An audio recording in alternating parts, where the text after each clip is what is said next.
Ha aspettato qualche giorno, sotto shock si è tenuta dentro tutto, poi non ce l'ha più fatta e ha denunciato lo stupro. Protagonista una 21enne padovana che ha raccontato di essere stata violentata sotto un ponte in città mentre stava tornando a casa dopo una cena alla vigilia di Natale. La studentessa ricorda di essersi svegliata il giorno di Natale mezza nuda sotto il ponte di San Giovanni in pieno centro storico. La sera prima era stata in un locale del ghetto con degli amici e aveva bevuto qualche bicchiere di vino e 2 amari.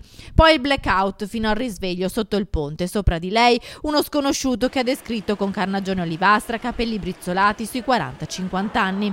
L'uomo si è subito allontanato lasciandola sola. La ragazza, secondo il suo racconto, si sarebbe rivestita e tornata a casa. Solo un paio di giorni dopo si è sfogata con la madre che l'ha subito portata in ospedale. Riferita a violenza sessuale, scrivono i medici sul referto, prognosi 30 giorni. Nel frattempo il caso è nelle mani della squadra mobile di Padova che dovrà visionare le telecamere di sorveglianza della zona e che ha già effettuato alcuni sopralluoghi sul luogo del presunto abuso sessuale. In queste ore sono stati ascoltati anche gli amici che hanno trascorso la serata con la 21enne, anche se lei esclude che il violentatore sia un conoscente. Nel frattempo la ragazza, che studia all'estero, è ripartita.